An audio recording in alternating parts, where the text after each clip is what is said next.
Rekrap2 is a player widely known for being untrappable, because after escaping almost every trap he's been in, Rekrap does the impossible on an adventure map. Yeah! Is this victory? Not quite. Couldn't have done it better myself.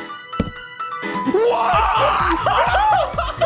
Get trolled! Okay, I'll say it. How in the actual heck? Like, while Rekrap2 has escaped so many deadly SMP traps, he also shows that he's able to escape traps on servers that seem relatively harmless. But with his skill to escape these traps, Rekrap2 has made many wonder how he is able to escape every trap. And while it may seem complicated, what if I told you his ability to escape every trap boils down to a few important principles, some of which Rekrap2 himself might not even realize he's doing. But he wasn't always this good at escaping traps. In fact, when he first started, Rekrap2 wasn't that good at escaping traps by any means. He started out by making some basic tutorials and Minecraft vlogs, but at the time, nothing pointed to Rekrap being an insanely good escape artist, until his change of content would affect everything. When Rekrap2 would join the Lifesteal SMP, he learned just how willing players were to betray each other. So because of this, he started to become more cautious of who his teammates were, so that way if he ever came across a trap, he would stop at nothing to try to escape it, leading him to subconsciously create his own trap escape method that I'm calling the quack method. Don't you dare click off this video. Now the first part of understanding this quack method is starting off with one of the first things Rekrap2 constantly does that helps him escape traps, which is to question everything. Now this may seem obvious, but when I say question everything, I mean everything. Even your own teammates. A friendly player wants to meet up with you? No. Think, why does this friendly player want to meet up with me? Oh, but this player just wants me to walk into his obsidian box. No. Think, why does this player want me to walk in this obsidian box? Now listen, I'm not saying to develop trust issues over this or anything.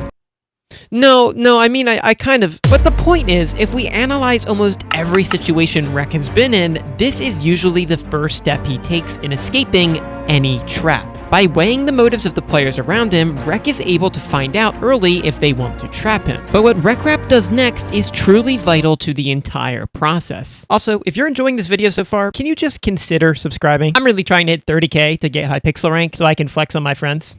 Anyways, you see, finding the motive is just the first step, but more importantly, Rekrap wants to find out what kind of trap the player is trying to pull off, so he can avoid it. For example, when Rekrap2 found out that both the Terrain and Vitality wanted to trap him, he didn't stop until he found out what they were planning, which will work. As long as Rek knows for sure someone is trying to trap him, he can do this. But what if he isn't 100% sure? Well, that's when Rekrap2 takes things to the next level. You see, if Rekrap2 isn't sure if you're gonna trap him or not, he'll start to make an attempt to avoid a theoretical trap. And I'm not even joking.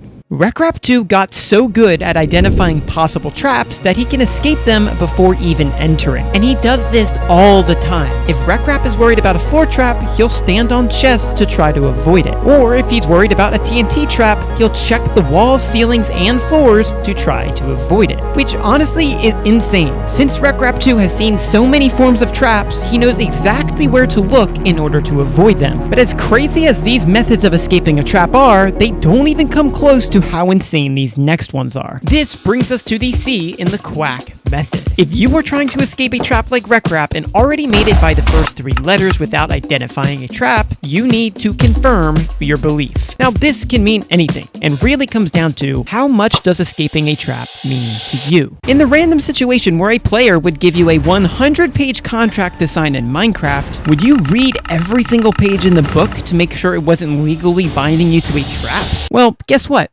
Rekrap2 did. Yes, the Terrain gave him a contract book, and Rekrap read through the entire thing to eventually find the spot that binds him to getting trapped. Bro, that is literally insane. I bet Rek would also read the terms and conditions when he's signing up for something. But as crazy as this feat was, we still have one more insane trap escape method Rek has done, as well as this tip you yourself can implement when trying to escape a trap.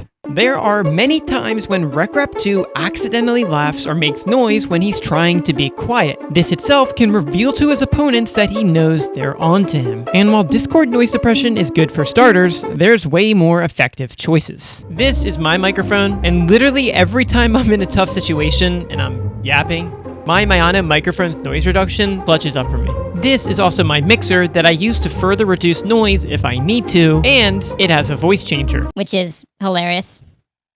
So if you're at least interested, Mayano is actually discounting both my mic and mixer right now if you use my code BEAR15. So if you're interested, click the link below. If not, no problem. It's what I've been using for everything, and honestly, I love it. Anyways, the most insane trap escape Rekrap2 has ever done, in my opinion, describes everything we talked about already in the quack method. Now, out of every trap escape Rek has done, some being actually insane, this one against Parrot is the most impressive. Hey, can I show you something? And I said, sure, so I hopped in his boat, but on the way there, he just stopped. I'm concerned he was whispering to somebody else. And you probably need to tell your partner that you're on your way to the trap. And we show up at this desert, revealing a city. He's giving me a tour of the city and fumbling with his words until we enter the last one. I think it's a trap, so I'm staying at the door frame, and then Parrot starts placing signs, you know, ones in hard to read angles that I'd have to come in the room to read. I want to add some more like flowers. Uh-huh. I hate you. Oh, I was so sus. Now this is the best example of how Rek can use the quack formula to escape every trap. He first questions Parrot's motives to trap him when he stops the boat. Then he understands why Parrot might be fumbling his words, then stays in the doorway away from the dirt to avoid a possible floor trap, and then he even confirms his belief by trapping Parrot in his own trap. I mean, that's just crazy and deserves a kudos to finally complete the quack method, proving that the best, most successful way Rekrap2 escapes every trap is by finding it before it goes off. I mean, that's what I do.